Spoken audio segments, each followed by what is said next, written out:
Halo Bujang Jerman, herzlich willkommen zurück auf diesem Kanal dengan aku Kak Ruli di sini dari Lulus ke Jerman. Oke. Di video kali ini kita akan belajar kasus dalam bahasa Jerman ya. Dalam bahasa Jerman ada 3 kasus yang dipelajari di level 1 yaitu nominatif, akusatif, dan datif. Di video kali ini kita akan belajar yang akusatif terlebih dahulu. Oke.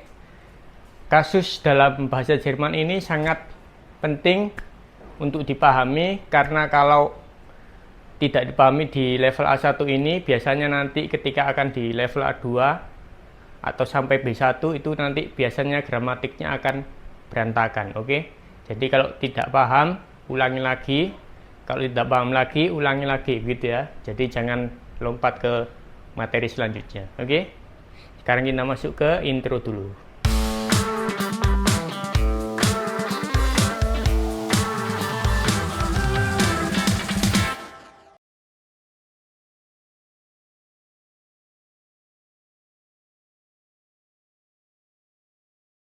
Oke, sekarang kalian buka dulu buku bahasa Jerman otodidak A1 dari Lulus ke Jerman ya. Di situ ada di halaman 19 ya. Di sini nama judulnya personal pronomen und artikel dalam kurung akusatif ya. Jadi kenapa di sini namanya bukan akusatif? Jadi sekarang kita bahas sama-sama ya. Apa itu personal pronomen dan artikel di kasus akusatif. Oke. Sekarang kita bahas. Oke, kita masuk ke judul video ini yaitu akusatif. Apa itu akusatif? Akusatif adalah kasus dalam bahasa Jerman ketika kata benda atau artikel dan kata ganti orang atau personal pronomen itu menjadi objek dalam sebuah kalimat. Oke. Aku ulangi ya. Akusatif adalah kasus dalam bahasa Jerman ketika kata benda atau artikel dan kata ganti orang atau personal pronomen itu menjadi objek dalam sebuah kalimat. Oke. Jadi gampangnya akusatif adalah objek atau yang terkena tindakan ya.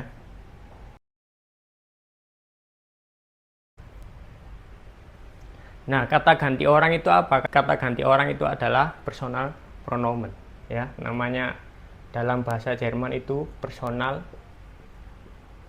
pronomen.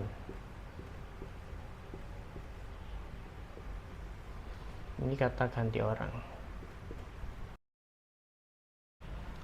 Artikel dalam bahasa Indonesia itu kata benda, atau kata benda dalam bahasa Jerman itu adalah artikel.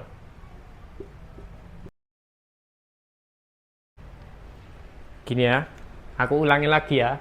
Akusatif adalah kasus dalam bahasa Jerman ya, ketika kata ganti orang atau personal pronomen dan artikel atau kata benda itu menjadi objek atau yang terkena tindakan.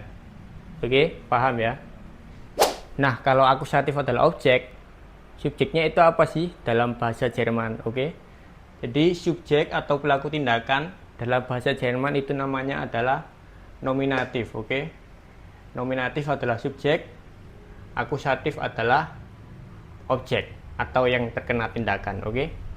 Gampangnya dalam bahasa Indonesia untuk membedakan mana nominatif dan akusatif adalah, misal kita kasih contoh, aku suka kamu gitu ya.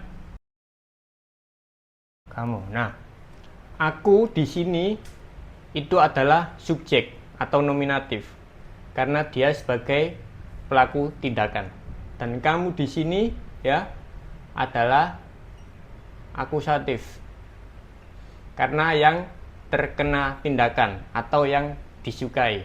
Jadi siapa yang menyukai? Aku, subjek. Siapa yang disukai? Kamu, jadi objek akusatif. Oke. Kalau misalnya dibalik, kamu suka aku gitu ya. Kamu suka aku. Nah, kamu suka aku. Kamunya di sini adalah subjek atau nominatif karena pelaku tindakan. Oke. suka aku. Jadi aku di sini adalah akusatif karena yang terkena tindakan atau objek, oke? Jadi siapa yang menyukai di sini? Kamu. Jadi kamu adalah subjek. Siapa yang disukai? Aku. Jadi aku di sini adalah objek. Contoh lagi, misalnya aku mengunjungi kalian, ya.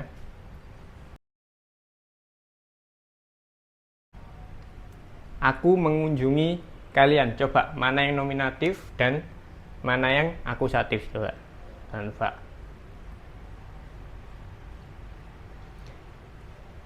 Ya, aku ini adalah nominatif dan kalian ini adalah akusatif, ya. Karena kalian ini yang dikunjungi. Oke? Yang mengunjungi aku. Jadi subjeknya, pelaku tindakannya adalah aku. Kalau dibalik misalnya, ya, kalian mengunjungi aku, ya.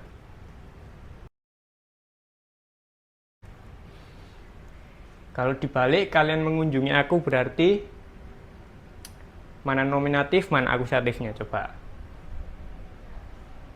Ya, nominatifnya adalah kalian dan akusatifnya adalah aku. Karena siapa yang mengunjungi?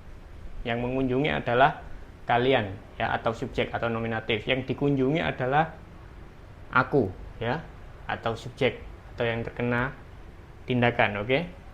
Jadi perlu diingat juga kalau nominatif atau subjek ini tidak selalu ada di depan kalimat, ya, bisa di belakang kalimat. Oke. Sekarang kita ambil contoh yang subjeknya berada di akhir kalimat dan akusatifnya berada di depan kalimat, gitu ya. Oke, jadi nominatif itu tidak selalu berada di depan kalimat, ya. Jadi aku ulangi lagi, nominatif atau subjek itu tidak selalu berada di depan kalimat. Bisa jadi akusatif atau objek ini yang berada di kalimat, ya. Contoh misal, ya, aku suka kamu. Gimana caranya supaya kamu ini tetap menjadi objek tapi di depan kalimat? Coba gimana caranya? Kalau kamu suka aku tetap, ya, kamu suka aku. Berarti subjeknya tetap kan, ya, subjeknya tetap kamu kalau di depan. Nah, caranya gimana kalau kamu ini di depan tapi tetap menjadi objek atau akusatif? Gimana coba? Ini dalam bahasa Indonesia dulu, ya. Jadi caranya adalah kamu disukai aku, gitu ya. Kamu disukai aku. Kamu disukai aku. Ini, ya. Nah, di sini kamu tetap menjadi objek, ya, karena disukai aku. Siapa yang menyukai? Yaitu aku, ya, subjek. Siapa yang disukai?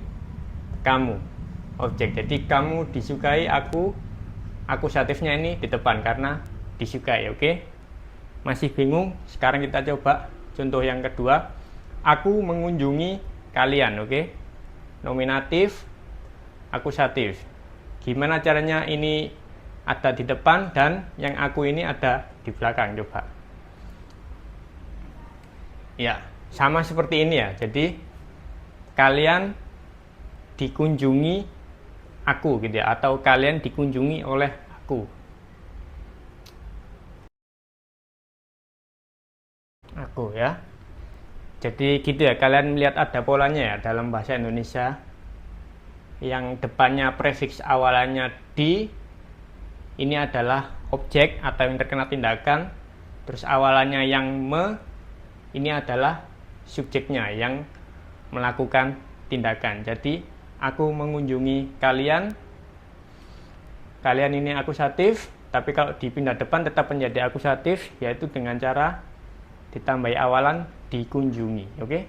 Kalian dikunjungi akan, ya. Contoh lagi misal untuk awalan jadi gini, aku tulis saja, ya. Jadi gampangnya dalam bahasa Indonesia,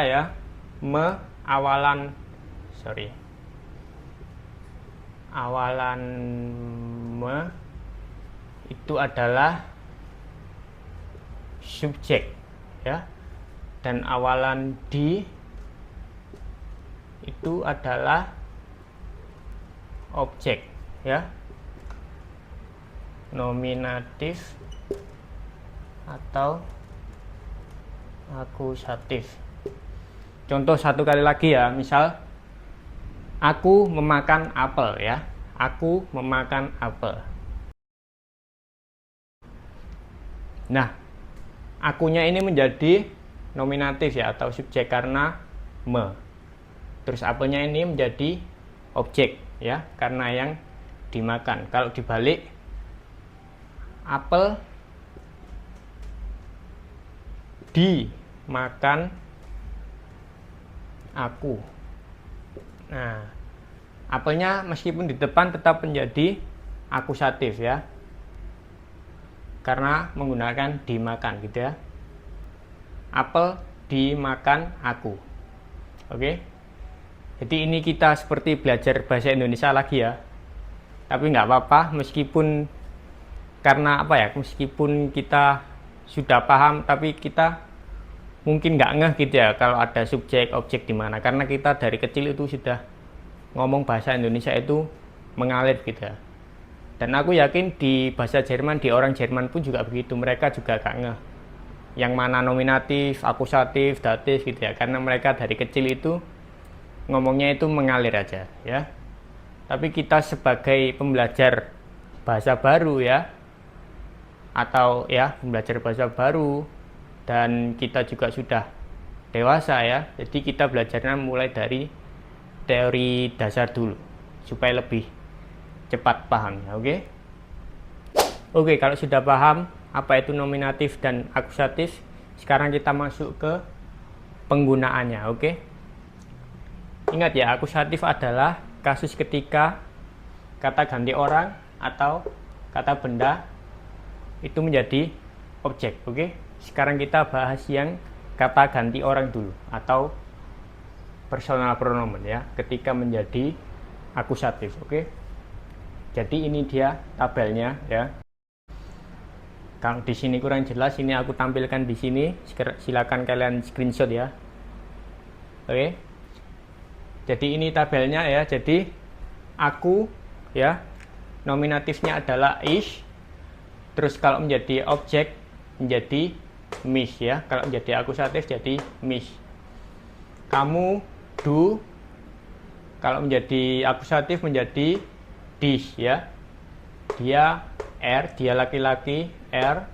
Kalau jadi akusatif, in ya. Dia perempuan, sie. Akusatifnya tetap sie ya. Kami atau kita, wir ya. Akusatifnya uns ya. Kalian, ihr. Akusatifnya menjadi euch. Mereka, sie. Akusatifnya tetap sie. Terus ini Anda, sie ya, sama akusatifnya juga sie ya. Nah, disinilah kenapa banyak yang bilang apa, pembelajar bahasa Jerman itu banyak yang bilang kalau bahasa Jerman itu sulit itu ya. Ya karena ini, karena kalau dalam bahasa Indonesia ketika aku menjadi objek itu tetap ya nggak berubah. Aku, kamu, dia, kami, kalian ketika menjadi objek itu tidak berubah. Nah, kalau di bahasa Jerman ketika menjadi objek dia berubah begini ya. Jadi sebenarnya kalau kita ubah mindset kita, sebenarnya bahasa Jerman itu tidak sulit. Tapi kalau kita balik, sebenarnya bahasa kita, bahasa Indonesia itu yang terlalu mudah gitu. Jadi tidak ada perubahan kata kerja, tidak ada perubahan objek ya. Jadi begitu ya, tidak ada gender kata benda gitu ya. Tapi di bahasa Jerman itu semuanya kita pelajari. Jadi mindsetnya diubah. Bahasa Jerman tidak sulit, tapi bahasa Indonesia yang terlalu mudah. Sekarang kita masuk ke contoh penggunaannya. Misal aku melihat kamu ya, jadinya kamu ini kan akusatif ya. Jadi ich sehe dish ya, bukan is she do. Oke, yang kedua dia perempuan mencintai dia laki-laki. She live in ya. She live in, bukan she live er, karena dia laki-laki di sini adalah objek ya. Ketiga, aku mengunjungi kalian ya. Ich besuche euch, karena kalian di sini adalah akusatif atau objek, jadinya euch ya, bukan ich besuche ihr. Oke, ich besuche euch, bukan ich besuche ihr, karena kalian adalah objek. Oke, sekarang kita membahas yang artikel ya, atau kata benda ketika menjadi akusatif atau objek. Ini biar gak bingung aku hapus dulu. Oke, di video sebelumnya kita sudah mempelajari artikel ya, ada dua di video ini ya. Jadi artikel ada dua, ada bestimmte Artikel, der, die, das, dan unbestimmte Artikel. Ini dia tabelnya ya. Der ketika menjadi akusatif menjadi den. Feminim di tetap menjadi di, netral das, dan plural sama juga, tidak berubah. Terus yang kedua unbestimmte Artikel, ein, eine. Maskulin untuk ein ketika menjadi akusatif atau objek ya, jadinya einen. Feminim sama, tidak berubah, eine. Yang neutrum atau netral ini juga sama, tidak berubah. Jadi kalau ini tidak jelas, ini aku kasih juga tabelnya di layar, silakan kalian screenshot. Sekarang kita masuk ke contoh. Ini dia contoh yang pertama adalah yang bestimmte Artikel ya. Ini dia, ich esse den Apfel, aku memakan apel ya. Apfel itu artikelnya adalah der ya, karena dia menjadi objek akhirnya dia berubah menjadi den, menjadi akusatif. Contoh kedua, ich kaufe die Lampe, aku membeli lampu. Ini lampunya ini menjadi objek, tapi dia tidak berubah ya. Di sini akusatifnya tetap di. Terus yang ketiga, ich fahre das Auto, aku mengendarai mobil. Sama, ini juga akusatif, tidak berubah, sama ya. Akusatifnya tetap das, jadi ich fahre das Auto gitu ya. Terus untuk contoh yang kedua, untuk unbestimmte Artikel ini ya, ich kaufe einen Stuhl ya. Stuhl ini adalah gendernya der atau maskulin, jadi di sini dia ya. Kalau jadi akusatif menjadi einen ya, jadi einen. Contoh kedua, ich kaufe eine Blume, aku membeli bunga. Ini tadi artinya ich kaufe einen Stuhl, ini aku membeli kursi ya, artinya Stuhl ini kursi. Ich kaufe eine Blume, aku membeli sebuah bunga ya, karena di sini akusatif tidak berubah, tetap eine. Wir haben ein Auto, kita memiliki sebuah mobil. Di sini juga akusatifnya tidak berubah, jadi ini tetap ein. Gimana, gampang kan? Sekarang kita masuk ke tugas ya, silakan dikerjakan tugas dari buku bahasa Jerman Übungsaufgaben lulus ke Jerman ya. Silahkan kalian buka di halaman ya, di halaman 13 ya. Ini juga aku kasih contoh di tile 1 nomor 1 ya, ich sehe dich ya. Nominatifnya adalah du, ini dalam tanda kurung, karena jadi akusatif jadinya dich. Nomor 2, 3, 4 ini dan seterusnya silahkan kalian isi. Terus untuk tile 2 ini juga kita membahas artikel ya. Yang tile 1 ini personal pronomen, terus yang kedua, tile kedua ini kita membahas artikel. Di situ juga ada contoh di nomor 1, ich habe den Tisch, ya, aku memiliki meja. Dari nominatifnya der Tisch, kalau menjadi objek menjadi den Tisch. Oke. Untuk nomor selanjutnya silakan kalian isi. Dan juga di sini di tile 3 juga ada pilihan ganda, ya. Setelah selesai diisi semua, coba kalian lihat kunci jawabannya di belakang, ya. Di situ ada semua kunci jawabannya. Jadi kalian bisa koreksi secara mandiri, oke? Silahkan kalau tidak punya silahkan di-download di link deskripsi. Oke, segitu saja untuk materi akusatif kali ini, ya. Semoga mudah dipahami. Untuk video selanjutnya kita akan membahas kasus datif, oke, ya.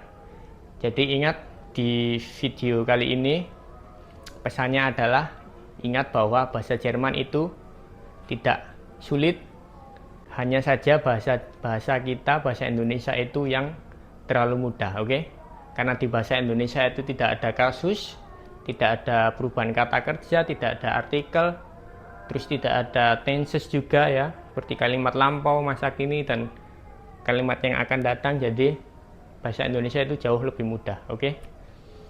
Tanamkan itu di mindset kalian, dan kita ketemu di video selanjutnya. Auf Wiedersehen, tschüss.